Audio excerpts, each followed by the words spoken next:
خبر شامل کرتے ہیں فیصل آباد سے، جہاں پر فیصل آباد میں رواں سال ریسکیو کنٹرول کو 1353 آگ لگنے کی کالز موصول ہوئیں، جن میں 355 کمرشل، 356 گھریلو اور 642 متفرقہ آگ لگنے کے واقعات شامل ہیں۔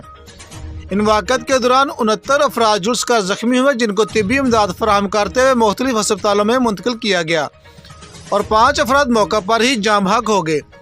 ریسکیو ٹیموں نے موقع پر پہنچ کر پیشہ ورانہ صلاحیت کا مظاہرہ کرتے ہوئے بروقت آگ پر قابو پایا اور 455 کروڑ روپے مالیت کے سامان کو ضائع ہونے سے بچا لیا۔ ڈسٹرکٹ ایمرجنسی آفیسر کا کہنا تھا کہ خاص طور پر فیکٹریوں میں فائر ایمرجنسی انخلاء اور سیفٹی کے انتظامات کو یقینی بنایا جائے تاکہ مالی اور جانی نقصان سے بچا جا سکے۔ ایمرجنسی آفیسر کا کہنا تھا کہ میں سلام پیش کرتا ہوں اپنے ریسکیو اہلکاروں کو جو اپنی جان ہتھیلی پر رکھ کر میرے ملک اور قوم کی حفاظت کر رہے ہیں۔ کیمرہ مین ٹیم کے ساتھ میاں عابد حسین، فاسٹ 92 نیوز، جڑاوالا۔